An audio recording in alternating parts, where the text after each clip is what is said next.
Hi cuties, my name is Hanako Kozumi and this is the channel Nerdy Nekoma.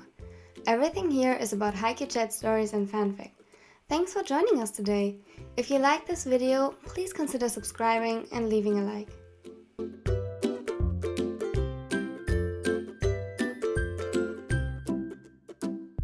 And with that, welcome to today's video. It's called The Love We Can Share and is about DaiSuga IwaOi and how they got together. Though this part is more on the Angst side. If you have seen my drunk series, you know that this whole thing will have a happy end. I'm very sorry, my brain simply refuses to work chronologically. Now, I hope you like it, I hope you enjoy it, let's go. No way. Oikawa looked at him, surprise written all over his face. I mean, I knew that Tobio and Chibi-chan are stupidly obsessed with volleyball. But that... He laughed again, and Suga couldn't help but admire how pretty he looked when he did. It was so different from his laugh at the games or on camera. Sure, Suga was certain that Oikawa enjoyed volleyball and even the spotlight to a certain degree, but it still felt like a show, at least partially. It only made sense. The silverhead was sure that he acted differently from when he was on the court as well, and Oikawa had a lot more experience with the attention than him. Still, he never thought his laugh, his real laugh, could be so much more beautiful. At the same time, it almost felt like he was intruding on something very private, and he lowered his head a little. Even though he would love to see and hear it more often. What is it, Ko-chan? The taller teasingly nudged him in the side. Nothing. I just like your laugh. He smiled and watched with fascination the way Oikawa's face took a delicate shade of pink. It left him almost speechless and with the unexplainable desire to tease him some more. Suga gulped as he found himself staring and backed away a bit, putting a careful distance between them. I'm sorry. I shouldn't have. No, it's fine. Oikawa scratched the back of his neck nervously and closed the distance between them a bit again. Suga turned away. We shouldn't. Oh, I know. I'm sorry.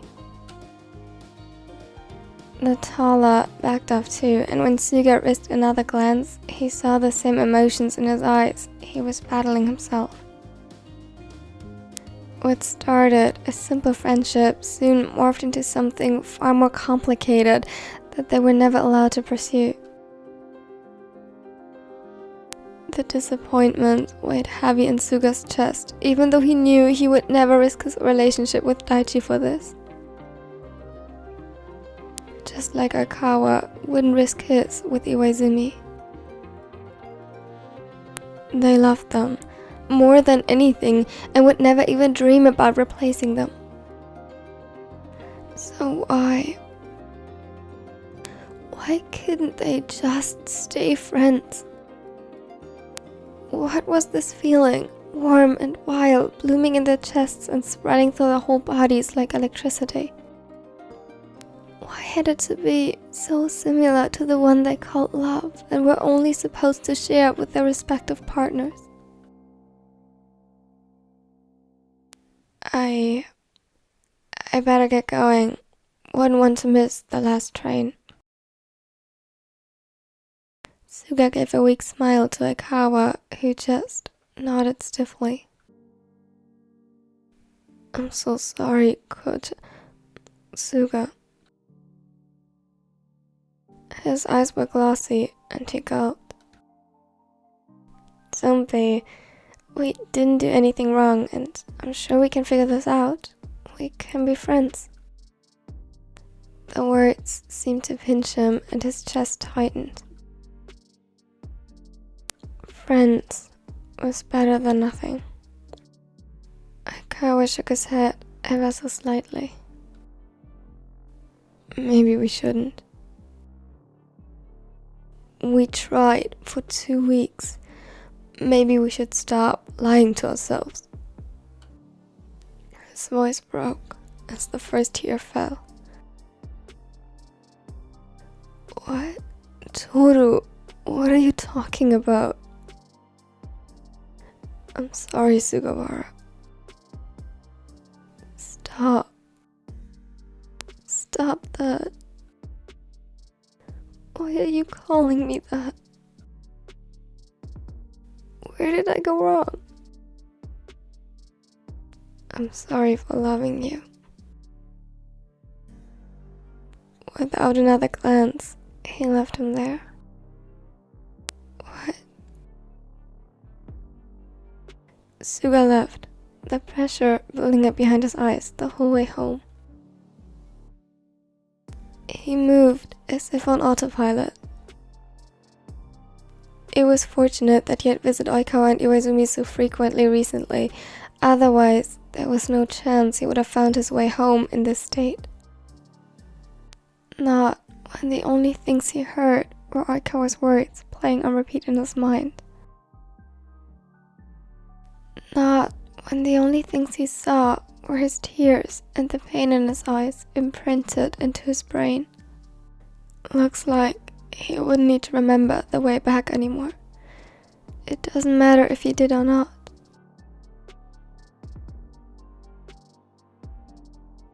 His breath hitched, and he scarcely managed to suppress the tears from spilling when he was still in public. However, almost the second he arrived home, the first fell silently as he took off his shoes and jacket. His eyes widened, but his sight blurred. Suga, home already? I thought... He didn't finish this sentence as he saw the other walking into the living room.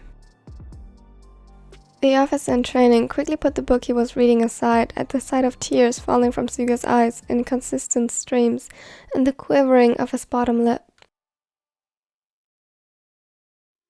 Daichi jumped to his feet and closed the distance between them, pulling Suga into his arms as he saw how helpless he looked right now. The smaller considered pushing him away, but he couldn't. The warmth was too comforting, his touch too soothing and full of familiar reassurance. It felt like he betrayed him, like he was using him, like... Daichi... He grabbed his shirt tightly and allowed the other to guide them to the couch. Hey, shh. What happened? Is it something about Oikawa? Is he alright? Suga nodded and barely suppressed the whimper when he thought about it. Physically, yes, he was alright, but emotionally? He looked as if he was in pain, but was he really? Did this mean just as much to him as it did to Suga? Did he want to stay like Suga did, or were his feelings merely an echo of the wildfire that he ignited within the other?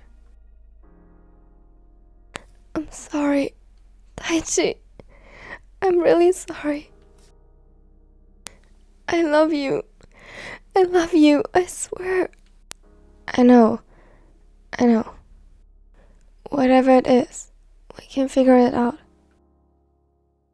Suga shook his head in desperation. How could one even solve a situation like this? He almost didn't want to tell him, too afraid that he might leave him too, but he had no choice. It wasn't fair to him. Cool. I like him. What? Oikawa. I like him. He didn't dare to look at him. Suddenly, a deep chuckle rippled through Daichi's chest, and he pulled him closer in his lap, gently rubbing his back. That's it. Thank God. With how panicked you sounded, I thought you wanted my help to get rid of a body or tell me that we'd have to leave the country. Suga sat up straight. Daichi, I'm serious. I know. He gently brushed a strand of silver hair behind his ear. I wish I could say I am surprised, but it was kinda obvious from the start that the two of you had chemistry. He looked at Suga tenderly, scanning each detail on his face as if he tried to memorize it forever. Suga gulped, so he had known all along, even before he himself did, even when he himself was still in denial. Wasn't it now the time that he would get mad, call him names, and break up with him? The stinging sensation of tears returned. Shh, don't cry. It's alright, I promise. He wiped them away. Koshi, tell me honestly, does he make you happy? What? Oikawa, does he make you happy?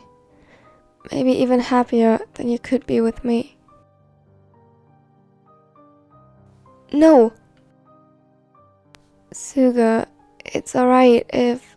No, it's not. Don't say things like that. I want you.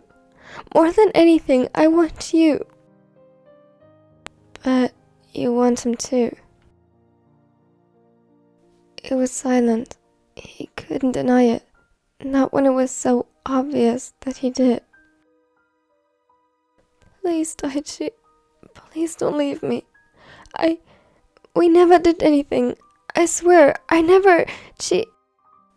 I know you would never. I trust you, Koshi. Why? After all of this, why? I'm sorry. Don't apologize. We can't control who we fall in love with. You can't, and I can't either. But I love you more. I promise. I swear that I love you. He could see the confusion in Daichi's eyes. Who could blame him? But instead of asking any more questions, he pulled him closer again. I'm glad. I love you too, Koshi. And don't worry. We might not understand this yet, but I'm sure we can figure this out. You're not mad at me? No, it's not your fault that you feel that way. And I know you didn't cheat, so why would I be mad?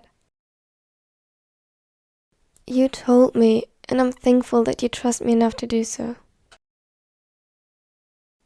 Thank you. He hugged him tighter as Daichi continued rubbing soothing circles over his back and serenading him with soft words and whispered promises.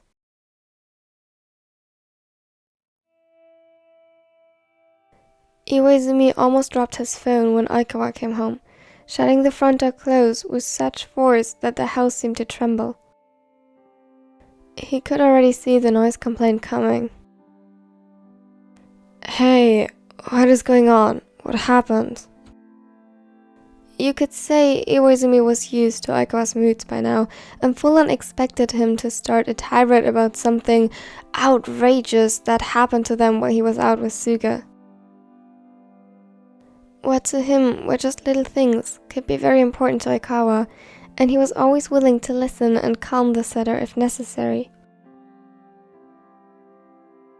He loved how passionate his partner was, even though he exaggerated sometimes a tiny bit. This time, however, the expected speech didn't come.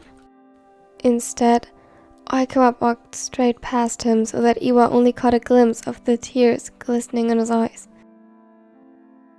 "Hey, Kawa." Alerted, he stood up and attempted to follow the taller, who simply closed the door to the bathroom right before his eyes. "Kawa!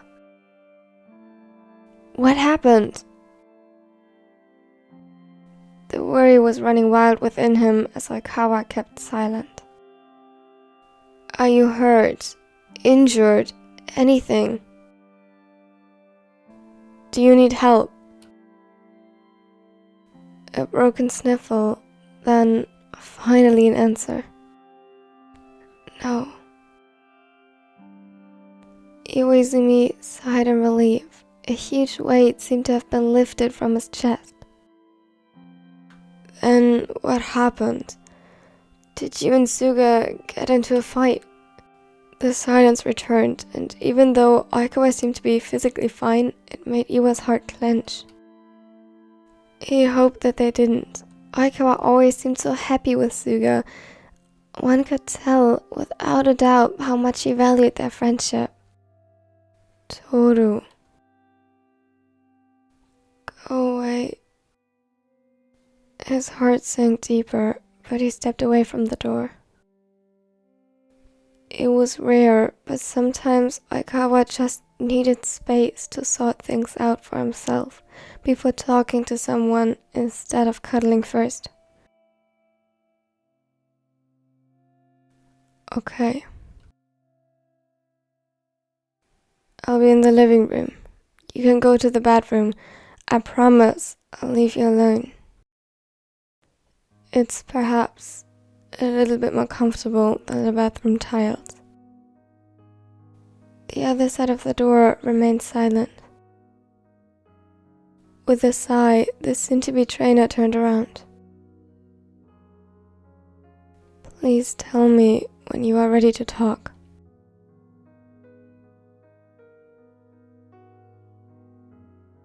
Iwaizumi was all for giving his boyfriend all the time he needed, and usually that meant that the other would come out of the room after 1 or 2 hours, but this time it was different. It was already late in the evening, and Oikawa still hadn't shown up. He even refused to eat dinner with him. It was nerve-wracking, and Iwa couldn't stand it much longer.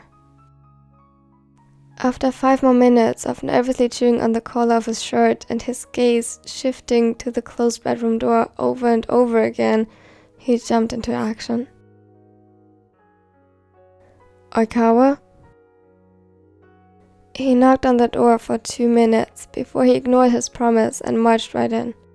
He would apologize later.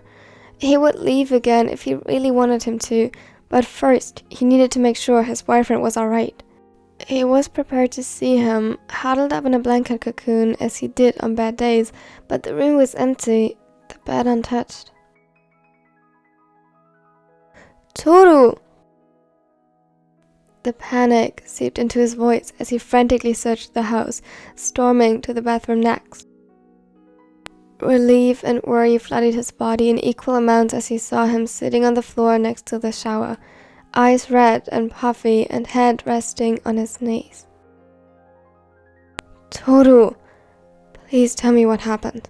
How can I help?" He kneeled down in front of him and reached his hand out to cap his cheek. "Go away." His hand froze mid-air. "What?" "Go away." "Toru, let me help you." "You can't." His head snapped up, taking the former ace by surprise. "You don't know that. I like Suga." He almost shouted the words before the whole apartment turned eerily silent again.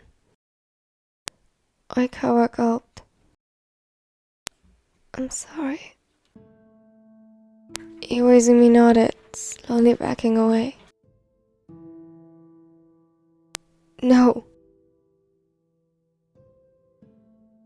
She reached for him and grabbed him by the wrist, desperation reflecting in his eyes. The older took a deep breath to calm himself.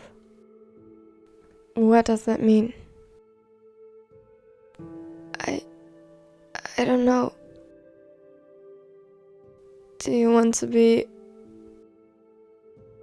He bit his lip, but forced himself to continue speaking. With him? The words seemed to cut into his heart as he imagined it. Oikawa leaving him. It was a nightmare coming true. He always thought if something like that happened, it would happen when they were miles apart. But Oikawa came back to Argentina. They were fine, so why now? What about Daichi? I told him we shouldn't meet again. New tears threatened to spill over. Iwaizumi pressed his lips together.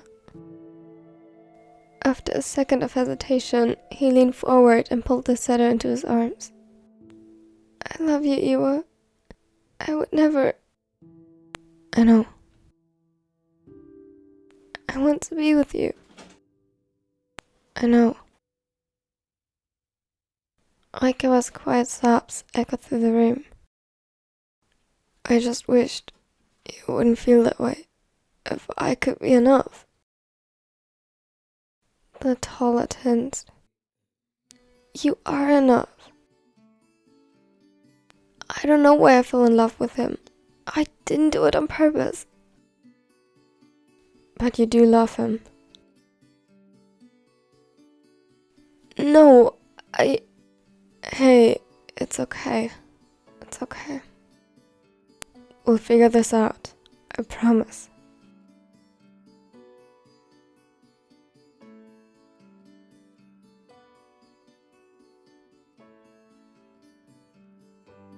Thank you for watching till the end. I hope you liked it. Of course, there will be some more parts to this to tell the full story.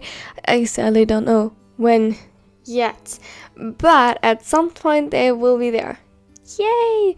Also, since today is the 1st of June, happy Pride Month! Just the best month of the year. You can fight me on this, but I love this month. I can't even talk. Now, if you liked it, please consider leaving a like. Because it really helps my channel grow, and if you don't want to miss out on anything in the future, like more parts of this, consider subscribing. And now I hope you have a wonderful and amazing day.